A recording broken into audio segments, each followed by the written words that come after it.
Hey everybody, welcome back to another action figure review and G.I.Joe Classified Edition. And today we're going to be looking at the Steel Corps Troopers 2-pack.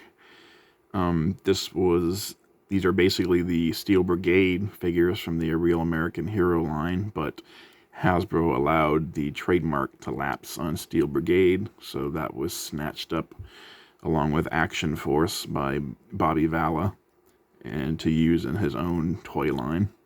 So that's why these are called Steel Corps and not Steel Brigade. This is a 2-pack. This is G.I. Joe's first troop builder in the line. And most of the time in the G.I. Joe comics and the cartoons, you would normally just see like named figures, but then you would see these like green shirts in the background doing all the grunt work and stuff. And sometimes fighting in the battles, but not often. These guys are kind of like that, except a little bit more heavily armored. Personally, I don't like troop building for G.I. Joe. I prefer G.I. Joe to be an elite special forces unit with just the best of the best. Yeah, I understand that they need regular troops at their base to do the grunt work. And I'm not talking about Grunt, the figure, the guy codenamed Grunt. I'm talking about actual grunts. You need someone to like cook the meals and wash the dishes and clean the bathrooms and whatnot. But I guess the Joes themselves could do that just as easily. Not like they're out in the field constantly. I don't think anyone could keep up with a constant barrage of being out in the field on missions. Sometimes you gotta stay back at base and relax and whatnot. But anyway, when I think of green shirts or troop builders for G.I. Joe, it's just like kind of meh. But these figures are cool. I mean, it's still the Steel Brigade design from the original Real American Hero line, even if it's not the name anymore. So I still wanted to pick these up because there's still some nostalgia there. In the original line, the Steel Brigade figure was a mail-away, and you could like customize him with his own file card and whatnot, give him his own name, and it was just a male. It was just a male figure in the Real American Hero line. We get one of each now. We get a male and a female figure for this one, so that's kind of cool. So let's take a look at the artwork here. And as you can see on this package, still plastic free. We got the Steel Corps Troopers on their jetpacks flying up in front of the Statue of Liberty with some trouble bubbles around them, kind of reminiscent of the opening of the '87 animated movie when they had that big battle at the Statue of Liberty, and then they cut to Pythona infiltrating the Terradrome, which is another great scene, and then it was all kind of downhill from there. And then you have a couple portraits of the figures here, and then a ribbon with everything they come with up in the corner there. Classified Series Steel Corps Troopers, legalese on the bottom, Classified Series on the top. This is number 95 in the line. There's a QR code, which I don't think does anything. And then here you have the little file card information. I think the top is for the male and the bottom is for the female, but they look like they're exactly the same. So I don't know why they put both of them on here. So I don't know. That's kind of weird. If they're exactly the same, why did you need them both? Just put one. Yeah. So on the other side, you got more artwork. 95. It's basically the same artwork that's here, just bigger. And then on the back, you've got a picture of the figures, everything they come with, and close-ups of their shoulders, and their vest, and the patch on their shoulder. The male stands 6.1 inches, female stands 5.9. More legalese. But that's what we got here. Well, ladies first, so we'll take a look at the female figure. And this is the default setting with her default helmet. They do come with alternate helmets, which I'll show you in a bit. But this is a pretty decent looking figure. It's got some nice paint in places. Don't ask me about reuse. I have no idea. I'm pretty sure she uses like similar arms and legs to one of the other female figures. Probably Zorana, because she's pinless. Like pinless legs, pinless arms. And I don't think there were any pinless figures before Zorana. I think she was the first female pinless figure. She got the GoPro on the shoulder there. It's got a grenade there, a nice sheath, some black pouches, some green pouches, black base for the webbing, a black belt here, black pistol holster, more pouch, another pouch over here, nice black boots with green shin guards, green knee pads, green wrist guards here with black gloves, and 2 green shoulder pads here. There's a lot of overlay. This is an overlay. This is an overlay. This is, I think this is separate from, yep, this is separate from the vest, so this is an overlay. The vest is an overlay. Both shoulder guards are overlays. So you could literally remove all that stuff if you wanted to. And she would just be like a blue-shirted, khaki-panted general soldier, I guess. And you could just pop off this head and put on a regular female head, if you can find one that fits, or customize it to make it fit, your choice. More paint on the back, of course, you know. And she's got these hooks in the back, these, like, not quite carabiners, but, you know, that's a nice little detail that they kind of missed in the Wolf Spider. I did the review of Wolf Spider already, but as a pararescue man, he should have had a carabiner on the side, especially since he came with the rope to use to, you know, dangle from the helicopter. They should have put a carabiner on the side of his belt so you could hook the rope into it and display him that way. But I'm sure you can get a belt on Etsy or somewhere that someone's done that. So there's always options. If Hasbro misses something, the modding community will pick up the slack. I've seen some people just take off the shoulder gear because they think it looks better. Personally, I don't mind it, so I just leave it on there. Articulation-wise, also looking at the helmet, real quick, there's some blue detailing on the mask there. Makes it look like there's a heads-up display inside the mask, so that's kind of cool. And it's got like a light silver and a kind of gunmetal design on it as well. Definitely reminiscent of the original Steel Brigade figure from the 80s. So, pretty cool. So, articulation-wise, she can look down about that far and look up about that far. Can do the Exorcist. Got that tilt. Arm, the shoulder pad, of course, is attached to the arm, not attached at all to the vest, so you can go all the way around. She does have butterfly joints. And its shoulder harness, the shoulder pads get out of the way decently, so you can hinge up just under 90.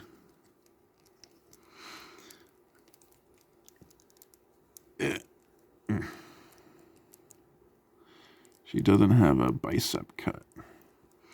So no bicep cut. Double jointed pinless arms. Oh, I'm sorry, did I say double jointed? I meant single jointed. Yeah, that's weird. Huh. I don't think I've seen a single jointed G.I. Joe figure. They thought they all had double jointed arms. Interesting. Or maybe some of the other female figures had single jointed. I might be misremembering.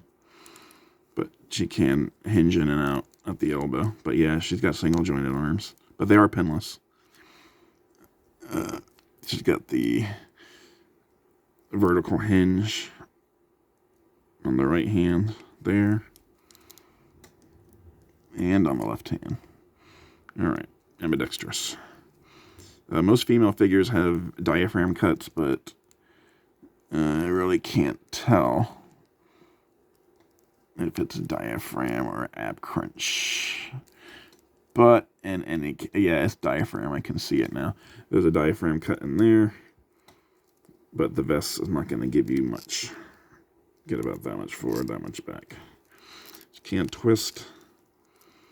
Drop down hips. Lets you do the Van Damme splits. She can kick out about that far. Kick back about that far. She's got the thigh cut. Yeah, get in there. Double jointed pinless knees. That one I am not mistaken about. They definitely has double jointed knees. Okay, then trust me, they're double jointed. That one's just being weird. And that one's being weird too. These do bend, believe me. I'm not making it up. There we go. See, I was right. I wasn't misleading you. They are double jointed. This one just wasn't bending at the time. Yeah. Boot cut. Foot goes back that far. And then get a little bit forward, but the shin plate kind of kicks out of it, so it keeps it from going much further. Rocker at the ankle, and there's peg holes on the bottom. Alright, first and foremost with her accessories, she has an alternate head. So that first head was her just standard battle helmet. And then she's got a helmet that she can wear when she's got her jetpack on. And that is this helmet. So a different looking helmet. Got the same articulation really though, because it's all in the neck. Yeah, it's got a gold type screen on the front there. Mostly all gunmetal gray color on a design on the side though. No, doesn't have the silver that the other helmet did.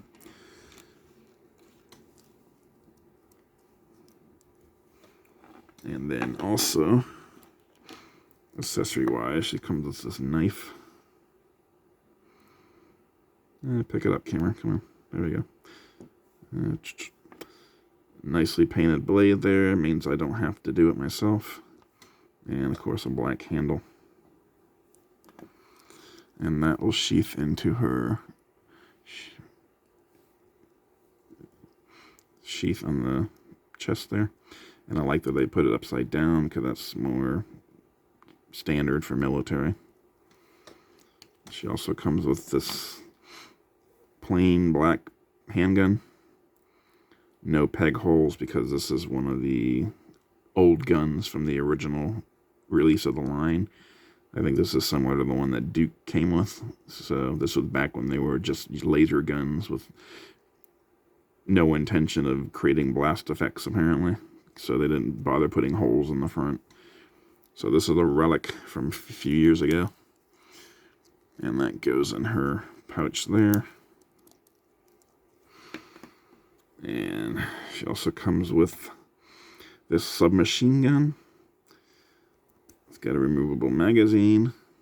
Snap that into place there. This is the gun that... There's actually 3 guns in this pack, but this is the one that I chose for her because it's the smallest. It looks best in her hands. It's easiest for her to manipulate. The bigger ones are more difficult because actually her articulation isn't bad, but female articulation is historically bad in the beginning anyway with these figures. So it was hard to get them to hold guns in positions like this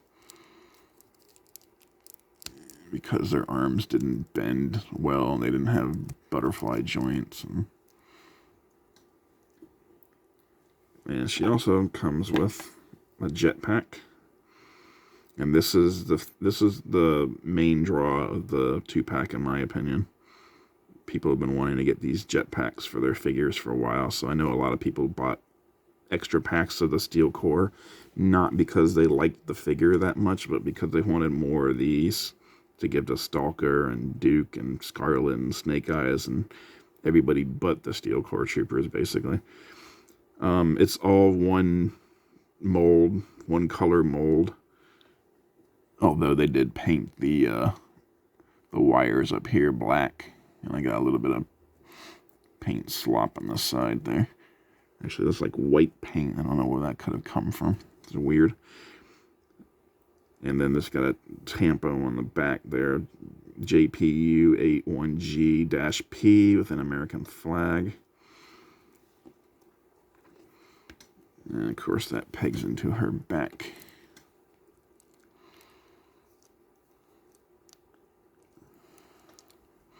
And see, she even this submachine gun she's having trouble holding. So it's a constant issue with female figures in the line of them having difficulty just holding stuff. It was good that they gave the Valkyries weapons specifically designed, smaller weapons designed to be held by female hands. But no, that doesn't help her here because these guns were designed to be held by male hands. And that's the smallest one. So I gave her that one. The other ones would probably be harder for her to hold.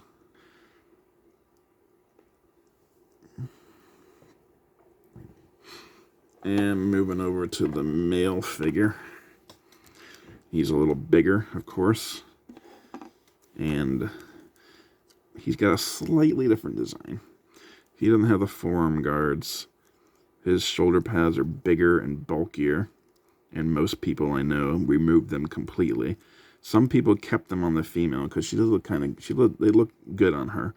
But for him, I think a lot of people removed them. And it also made him look more like the 80s figure. But they're just really big and bulky. Again, I don't really mind. But some people did. So they removed him. He has basically the same vest overlay. Just, just larger. Everything is the same, just larger, except for the shoulder pads. The shoulder pads are different. Well, that one's the same. That one's the same on both of them. Just, again, it's larger on the male. But that shoulder pad there is different. His has got a bandolier of bullets on it, and hers has got pouches. So they have different right shoulder overlays, the same left shoulder overlay. The same pouch on their left thigh, the same holster on their right thigh. They both have the same knee pads. They have different boots. And when I say the same, I don't mean like identical. I mean it's just the same. Actually, her design is different. His is completely smooth and flat in the front, where she's got those lines on it. So they don't have the same knee pads. Sorry. They do have different pants, as you can see. Hers has that design there, and his has got more of that kind of design there. So it's slightly different on the pants. Also, she has more of that straight down rectangular type zipper fly or whatever, and his looks more like a knife blade. Their belts are the same. I was discussing the boots before I got sidetracked. He doesn't have the shin guards, and their boots are different anyway, even without the shin guards. So he's got laces up the top there. She got laces on the bottom there. It's just slightly different boots. Their vests are the same. Same pouches. Same straps. Same grenades. Same knife sheath. Same Joe Pro. Same pouch on the top there. And of course the helmets are the same. Hers is just smaller. And he also has the alternate helmet, just like hers, except, larger.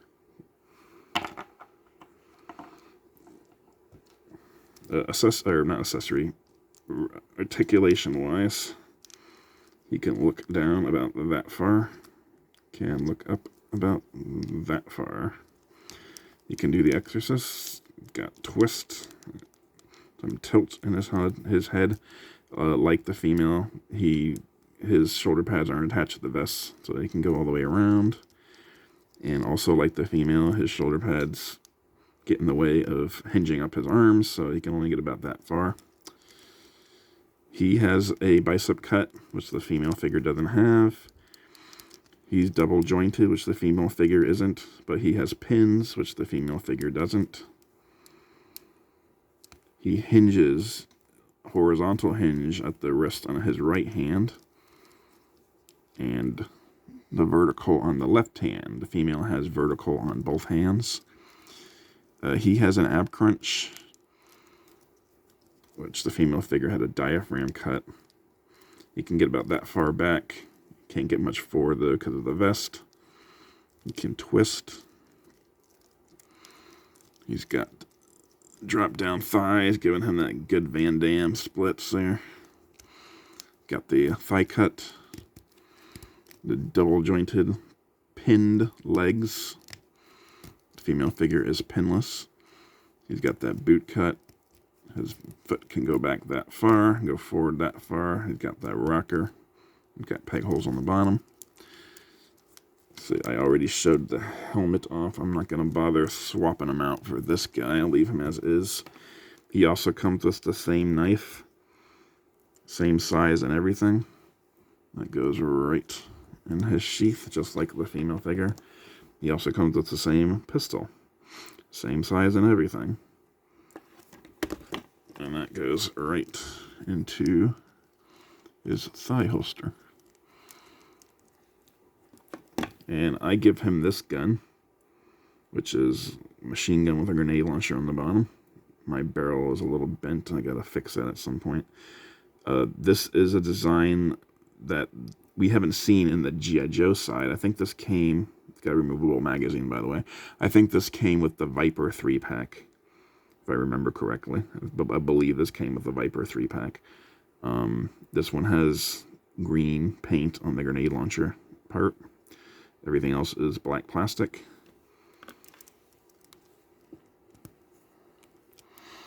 And you have the option to put his trigger finger in the machine gun section or in the grenade launcher section, if you, as you wish.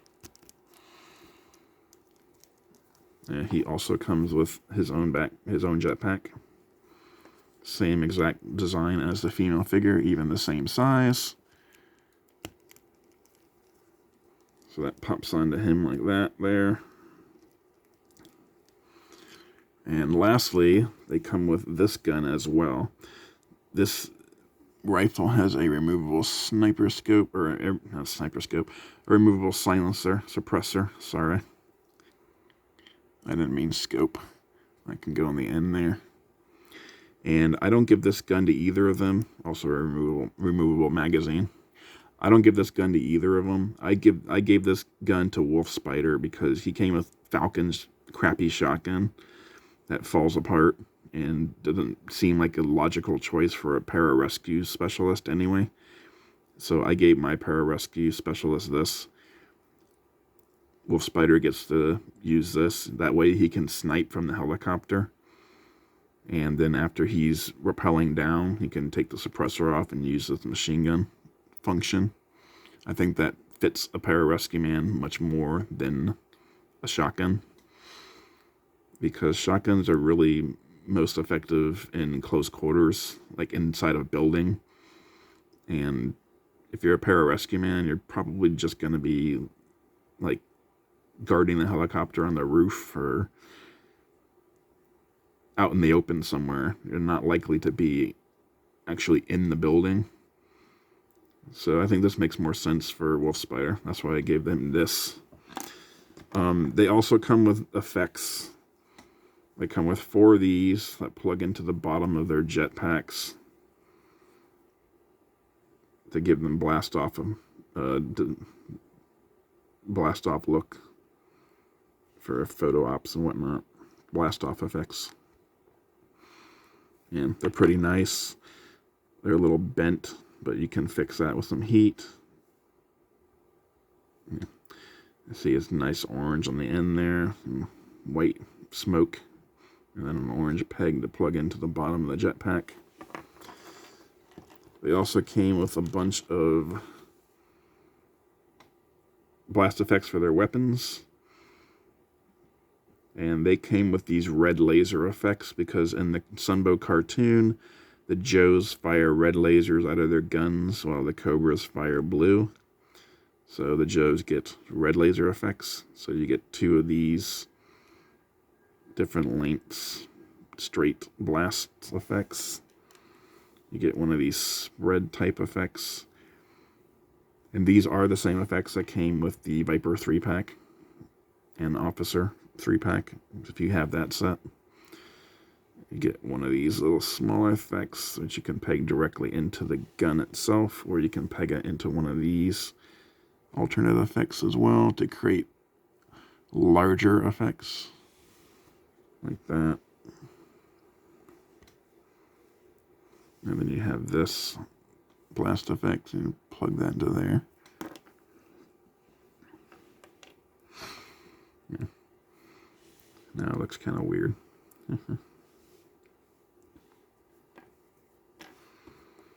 you get a larger spread effect, similar to this one, except this one's more narrow and this is wider.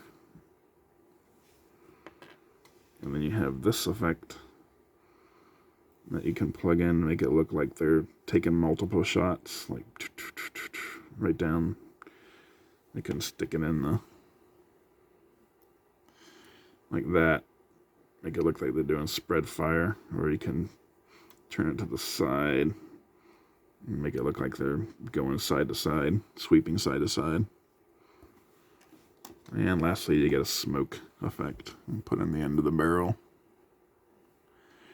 After you fired a shot, make it look like the barrel is smoking.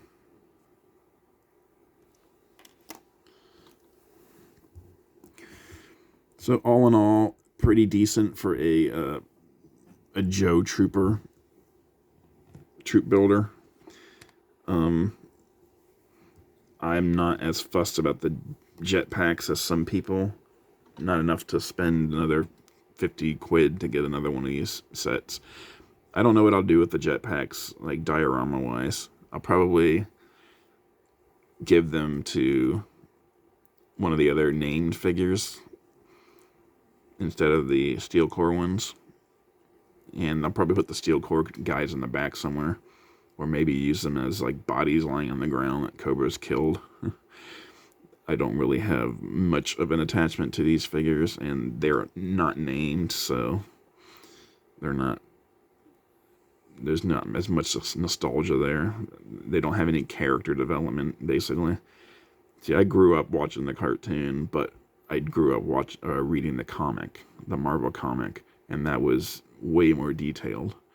You got to learn so much more about the characters, like, well, mostly Snake Eyes, because Larry Hama had a hard-on for him, but there was also Scarlet, and Duke, and Stalker, and Quick Kick, and Snow Job, and Outback, and all those guys. Even the villains, like Cobra Commander, Destro, Baroness, they all got really good character arcs in those comics, so. If you haven't read the Hama's Marvel run, I would suggest you do that. It continues in IDW, and then it continues again in Skybound. Like, he's still writing it today. He started it in 1982, and he's still writing it today. Isn't that crazy? It's like 40, the comic's over, that story arc is over 40 years old now, and he's still writing it. It gets a little convoluted once you get to IDW. So if that's not your, it ends pretty nicely at the end of the Marvel run. So you can pretty much finish the Marvel and be happy with it.